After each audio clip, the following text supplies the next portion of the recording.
दोस्तों नमस्कार। बिजनिया संजय से मैं कौशल तिवारी। नियमितीकरण के वादे को लेकर सत्ता में आई भूपेश सरकार क्या नियमितीकरण के अपने इस वादे से मुकर रही है? कर्मचारियों में बेहद आक्रोश है। कई कर्मचारी संगठन आंदोलन भी कर चुके हैं, लेकिन आश्वासन पर आंदोलन वापस ले लिए हैं। लेकिन सबसे बड़ा सवाल तो यह है कि आखिर भूपेश सरकार के नियमितीकरण की योजना में सबसे बड़ा रोड़ा कौन है? क्या खुद भूपेश सरकार या फिर वे अधिकारी जो पूर्व सरकारों के करीब रहे हैं? सवाल बहुत से हैं। ये सवाल इसलिए उठ रहे हैं क्योंकि लगातार कर्मचारी संगठन नियमितीकरण की मांग को लेकर न केवल आंदोलन कर रहे हैं, बल्कि वे लगातार शासन का ध्यान आकृष्ट करने पत्र पर पत्र लिख रहे हैं। विधानसभा में भी इस मामले को लेकर सवाल उठाए गए और लोक निर्माण विभाग में जिस तरीके से उच्च अधिकारियों ने जवाब दिया वह हैरान कर देने वाला है। लोक निर्माण विभाग में लगभग 5000 कर्मचारी ऐसे हैं जिन्हें नियमित किया जाना चाहिए वादे के अनुसार, और इसे लेकर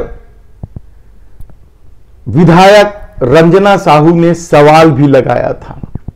इस पर लोक निर्माण विभाग का जवाब बेहद ही हैरान कर देने वाला है। लोक निर्माण विभाग ने विधानसभा में जवाब दिया कि उनके विभाग में एक स्थायी दैनिक वेतन भोगी के अलावा कोई भी कर्मचारी दैनिक वेतन भोगी नहीं है, संविदा कर्मचारी नहीं है। हैरान कर देने वाला जवाब है, क्योंकि इसके इतर ग्राउंड में साफ दिख रहा है कि 5000 के आसपास कर्मचारी अनियमित हैं और उन्हें बकायदा विभाग से वेतन भी मिल रहा है। लेकिन विधानसभा में जो जवाब पेश किया गया वह किस वजह से किया गया, यह भी अपने आप में चौंकाने वाला मामला है। और इसके बाद एक कमेटी गठन कर दी गई, और कमेटी का सबसे दुर्भाग्यजनक पहलू तो यह है, यह कहा गया कि कमेटी 1997 31/12/1997 के पूर्व कार्यरत दैनिक वेतन भोगी कर्मचारियों को के नियमितीकरण को लेकर काम करेगी, जबकि 1997 के पहले के कर्मचारियों का पहले ही नियमितीकरण हो चुका है। शायद ही कोई बचा हो, तो फिर किसे फायदा पहुंचाने के लिए यह कमेटी बनाई गई है, यह भी हैरान कर देने वाला है। और सबसे दुखद पहलू तो यह है कि लगातार कर्मचारी संगठन सरकार को अब उनके वादे को स्मरण दिला रहे हैं, लगातार याद दिला रहे हैं कि आप ये वादा किए हैं उसे पूरा कीजिए। लेकिन सत्ता का अपना खेल है, वह अपने ढंग से खेल खेलती है। क्या इस खेल में अधिकारियों की भूमिका महत्वपूर्ण हो? लोक निर्माण विभाग में कमेटी बना दी गई है अनियमित और दैनिक वेतन भोगी कर्मचारियों के नियमितीकरण को लेकर, लेकिन कमेटी बाध्य है 97 के बाद के अनियमित और दैनिक वेतन भोगी कर्मचारियों के बारे में क्या कर पाएगी, क्योंकि उन्हें 1997 के पहले के कर्मचारियों को ही नियमित करने के लिए काम करना है। एक तरफ तो लोक निर्माण विभाग विधानसभा में कहता है कि उनके पास कोई भी अनियमित और दैनिक वेतन भोगी कर्मचारी नहीं है, तो दूसरी तरफ कमेटी बनाने की नौटंकी भी होती है। इस नौटंकी को लेकर कर्मचारियों में बेहद आक्रोश है और सभी विभाग के कर्मचारी एकजुट होकर सामूहिक आंदोलन करने की रणनीति बना रहे हैं।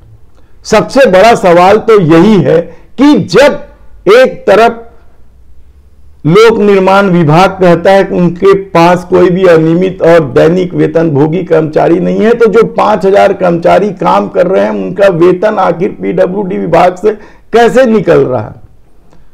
यह सारा खेल क्या कर्मचारियों को भ्रमित करने के लिए खेला गया है? क्या सत्ता की मंशा कुछ और ही है? सवाल इसलिए उठ रहे हैं कि हाल के दिनों में ही स्वास्थ्य कर्मचारी संघ ने भी नियमितीकरण की मांग को लेकर स्वास्थ्य कर्मियों ने आंदोलन किया था।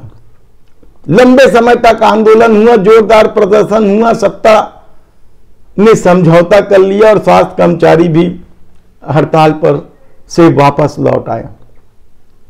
मनरेगा कर्मचारियों की भी यही स्थिति बनी, वे लोग भी लगातार आंदोलन कर रहे थे और संविदा बिजली कर्मचारियों को तो सुबह सुबह मार पीट कर भगाया गया, जेल में डाला गया, बर्खास्तगी की तलवार भी लटकाई गई और वे बेचारे वापस काम करने लग गए।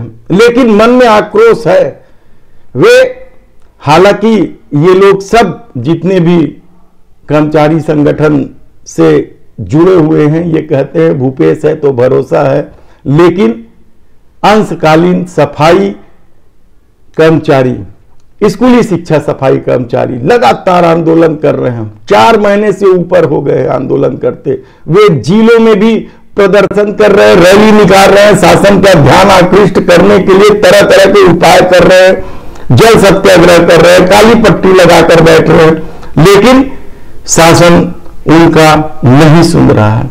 वे साफ कहते हैं कि वे छोटे वर्ग के हैं, छोटे कर्मचारी हैं, इसलिए अधिकारी उनसे बात करना ही नहीं चाहते। ये गंभीर आरोप है किसी भी सत्ता के लिए, लेकिन इस आरोपों से भी लगता है सरकार को कोई फर्क नहीं पड़ रहा। उन्हें तो लगता है कि शायद हम 2500 रुपए 2600 रुपए में जो धान खरीदी कर रहे हैं वही हमारे सत्ता में वापसी का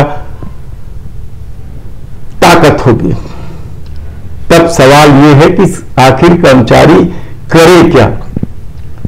इस नियमितीकरण की राह में रोया कौन है? क्या भूपेश सरकार रो रहा है या वे अधिकारी रो रहे हैं जो पूर्ववर्ती सरकार के नजदीक रहे? सवाल बहुत से हैं, लेकिन सबसे बड़ा सवाल तो यही है कि आखिर मुख्यमंत्री भूपेश बघेल ने जब स्वयं कहा था कि पहला साल किसानों का है और दूसरा साल कर्मचारियों का है, तो फिर 3 साल बीत जाने के बाद भी नियमितीकरण के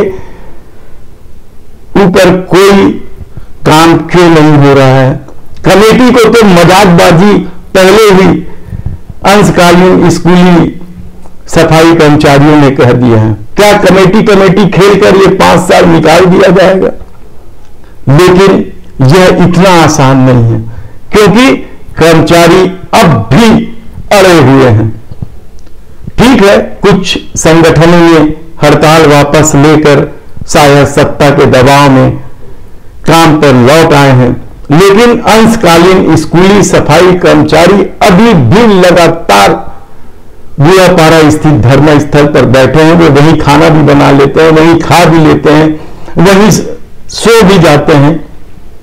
और यही नहीं, लगातार विभिन्न जिलों में भी वे प्रदर्शन कर रहे हैं। बस्तर में तो उनका प्रदर्शन जबरदस्त रहा। यही नहीं, भूपेश बघेल के गृह जिले पाटन क्षेत्र में भी उनका जबरदस्त प्रदर्शन रहा। क्या नियमितीकरण को लेकर सत्ता में आई भूपेश सरकार कर्मचारियों के इस मांग को लेकर संवेदनशील होगी? यह सबसे बड़ा सवाल है। धन्यवाद।